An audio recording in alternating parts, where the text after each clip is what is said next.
যদি সফল হতে চান, আমি যদি সফল হতে চাই, অবশ্যই আমাদেরকে আকীদা ও মানহাজ উভয়টাতে বিশুদ্ধ হতে হবে।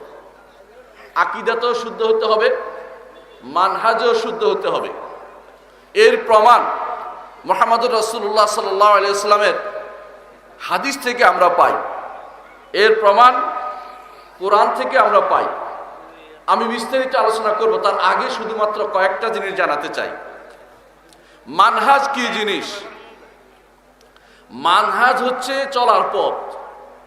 কোন পথে আপনি চলবেন এটা আপনাকে অবশ্যই নির্ধারণ করে দিয়েছেন। মুহাম্মদুর রাসূলুল্লাহ সাল্লাল্লাহু আলাইহি ওয়াসাল্লাম দুনিয়া থেকে যাননি, দুনিয়া থেকে চলে যাননি ততক্ষণ পর্যন্ত চলে যাননি যতক্ষণ পর্যন্ত তিনি আপনাকে এমন কথা বলে দেননি যে কথাটি চললে, যে পথের উপর চললে আপনি জান্নাতে যেতে পারবেন। আর এমন কথাটি বলা বাদ রাখেননি যে কাজটি বললে আপনি জাহান্নামে যাবেন। এর অর্থ হচ্ছে আপনাকে পুরো মানহাজটা মুহাম্মদুর রাসূলুল্লাহ সাল্লাল্লাহু আলাইহি ওয়াসাল্লাম বলে দিয়েছেন। তিনি বলেছেন, তারাকতুকুম আলাল বাইদা লাইলুহা কানাহারিহা, তোমাদেরকে আমি এমন পথে রেখে যাচ্ছি যে পথে এত শুভ্র, সাদা, স্বচ্ছ, যে এখানে কোনো রকমের প্যাচ নাই, এরকম একটি পথে রেখে যাচ্ছি। রাত দিন যেখানে সমান, রাতের বেলা যেমন দেখতে অনেকের অসুবিধা হয়, দিনের বেলা দেখতে সুবিধা হয়, এরকম ভাগ বাটোয়ারা নেই। আল্লাহর দিন স্বচ্ছ, পবিত্র, এবং আল্লাহর দিন সবার জন্য উন্মুক্ত। সবাই, যে কোনো মানুষ বুঝার জন্য আল্লাহর দিনকে মুহাম্মদুর রাসূলুল্লাহ সাল্লাল্লাহু আলাইহি ওয়াসাল্লাম বর্ণনা করে গেছেন। আকীদা হোক, আমল হোক, আপনার সুলুক হোক, আপনার অন্যান্য বিষয় হোক, প্রত্যেকটি বিষয়ে মুহাম্মদুর রাসূলুল্লাহ সাল্লাল্লাহু আলাইহি ওয়াসাল্লাম বলে গেছেন। এই যে পথ তিনি এঁকে দিয়েছেন, এই যে নিয়ম তিনি বাতলে দিয়েছেন, এই নিয়মটার নামই হচ্ছে মানহাজ। এই মানহাজ দিয়ে আপনি আকীদা শুদ্ধ রাখবেন, এই মানহাজ দিয়ে আপনি আমল শুদ্ধ করবেন, এই মানহাজ দিয়ে আপনার আচরণ আরেকজনের সাথে শুদ্ধ করবেন, এই মানহাজ দিয়ে আপনার নিজের পবিত্রতার নিয়মটাও শুদ্ধ করবেন। তাজকিয়াতুন নফস আপনি নির্দিষ্ট মানহাজ আমার রাসূল বলে দিয়েছেন। এর অর্থ হচ্ছে মানহাজ আপনাকে শুদ্ধ করতেই হবে। যে কেউ বলবে যে মানহাজের প্রয়োজন নাই, সেই ব্যক্তি বলবে রাসূলের প্রয়োজন নাই, কিতাব দিলেই হবে। এটার অর্থ হচ্ছে এটা রাসূলের প্রয়োজন নাই, কারণ আল্লাহ রাসূল সাল্লাল্লাহু আলাইহি ওয়াসাল্লামকে আল্লাহ তাআলা পাঠিয়েছেন বিল হুদা ওয়া দীনিল হক, হেদায়েত এবং দ্বীনে হক নিয়ে পাঠিয়েছেন। কোরআন দিয়েছেন, কোরআনকে বুঝার জন্য, ইউআল্লিমুহুমুল কিতাব ওয়াল হিকমা, কোরআন দিয়েছেন, হিকমতও দিয়েছেন, বুঝিয়ে দিচ্ছেন আপনাকে একটা একটা করে যে এইভাবে চলতে হবে। যদি কোরআনে কারীম বলছে আকিমুস সালাতা, সালাত কায়েম করো, কিভাবে সালাত কায়েম করতে হবে আমার নবী বলে দিয়েছেন, আমল বলে দিতে পারলেন। হজ বলছে আল্লাহ তাআলা ওয়ালিল্লাহি আলান নাস হিজ্জুল বাইতি মান ইসতাতা ইলাইহি সাবিলা, আমার নবী বলে দিয়েছেন কিভাবে হজ করতে হবে।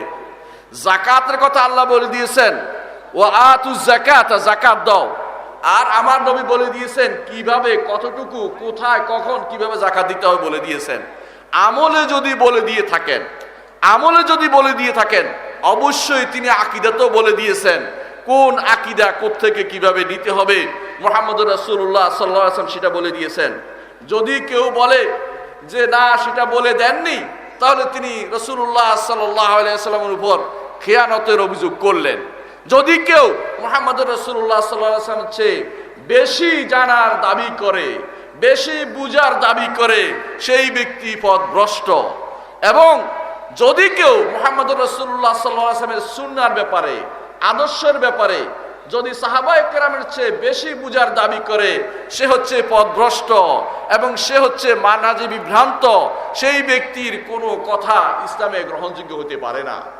রাসূলুল্লাহ সাল্লাল্লাহু আলাইহি ওয়াসাল্লাম তিনি আমাদেরকে তার সাহাবীদেরকে অনুসরণ করতে বলে দিয়েছেন।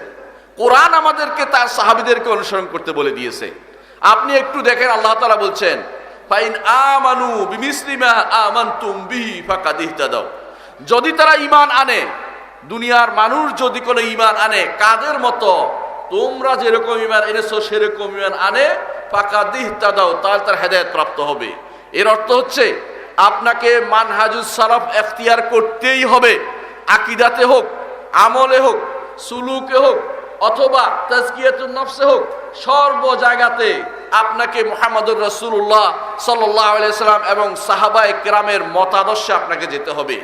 এই পথ, যেই পথ দেখিয়ে দিয়েছেন, যেই রাস্তা এঁকে দিয়েছেন, এই রাস্তার বাইরে ভিন্ন ভিন্ন পথে চলবেন, আপনি আসলে সঠিক পথে থাকতে পারবেন না, আপনি পথভ্রষ্ট হয়ে যাবেন, আপনি কখনো আহলুস সুন্নাহ ওয়াল জামাআহ হতে পারবেন না। আহলুস সুন্নাহ অর্থ হচ্ছে আহলুল হাদিস, আহলুস সুন্নাহ অর্থ হচ্ছে আহলুর রাসূল, রাসূলের পথের অনুসারী। আহলুল জামাআহ অর্থ হচ্ছে সাহাবায়ে কেরামের অনুসারী। একজন মানুষ যতক্ষণ পর্যন্ত আহলুস সুন্নাহ ওয়াল জামাআহ না হবে, ততক্ষণ পর্যন্ত সেই ব্যক্তির হেদায়েত নসিব হবে না। আপনি বলতে পারেন আল্লাহ তো বলছে মুসলিম হতে, হ্যাঁ মুসলিম হতে বলেছে, মুসলিম হওয়ার জন্য কোন নিরিখের মুসলিম হবেন? আপনি নিজেও বলবেন কাদিয়ানীরা নিজেদেরকে মুসলিম দাবি করে, বোহরারা নিজেদেরকে মুসলিম দাবি করে, অনুরূপভাবে আগা খানিয়ারা নিজেদেরকে মুসলিম দাবি করে, এরাও তো মুসলিম দাবি করে, আপনি তাদের কিন্তু মুসলিম বলেন না। দাবি করলেই মুসলিম হয় না, মুসলিম হওয়ার জন্য নিয়ম নীতিতে আসতে হবে। সেটা হচ্ছে আমার নবী যেটা বললে মুসলিম হবে বলেছেন সেটা করতে হবে।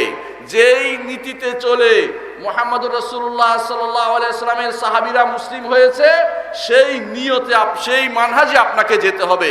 এর বাইরে চললে আপনি আহলুস সুন্নাহ ওয়াল জামাআতের মানহাজে থাকেননি, আপনি মুসলিম হতে পারেননি, আপনি মুসলিম দাবিদার মাত্র, আপনার মুসলিম হওয়ার কোনো সুযোগ নেই। যুগে যুগে এই জন্য যারাই এই মানহাজ থেকে দূরে সরে গেছে তাদেরকেই সাবধান করা হয়েছে। আমরা একটি উদাহরণ দেই। মুহাম্মদুর রাসূলুল্লাহ সাল্লাল্লাহু আলাইহি সাল্লামের সময়ে আকীদাগতভাবে বিভ্রান্তি ছিল না, কিন্তু আমলীগতভাবে কোনো বিভ্রান্তি দেখা দিলে মুহাম্মদুর রাসূলুল্লাহ সাল্লাল্লাহু আলাইহি সাল্লাম সেটাকে সংশোধন করে দিয়েছেন। তিন ব্যক্তি রাসূলুল্লাহ সাল্লাল্লাহু আলাইহি সাল্লামের আমল কি শুনতে এসেছিল, তিনি রাতের বেলা কি ইবাদত করেন শুনতে এসেছিল।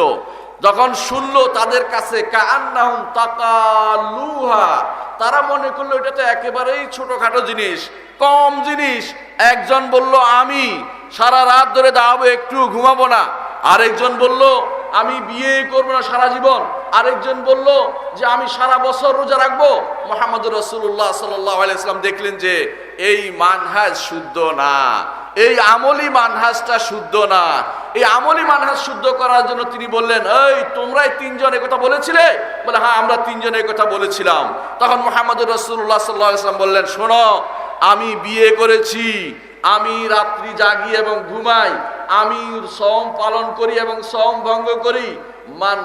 যে কেউ রাগিবা আন সুন্নতি, আমার আদর্শ থেকে মুখ ফিরিয়ে থাকবে, অন্য কোনো আদর্শ গ্রহণ করবে, ফালাইসা মিন্নি, আমার গোষ্ঠীভুক্ত হতে পারবে না। রাসূলুল্লাহ সাল্লাল্লাহু আলাইহি ওয়াসাল্লাম দেখিয়ে দিয়েছেন যে আমলের দিক থেকেও কেউ যদি কোনো বেশি করে, নিয়ম পদ্ধতি ভুল করে, রাসূলের প্রদর্শিত পথের বাইরে চলে, সেটা তার জন্য কোনোদিন গ্রহণযোগ্য হবে না।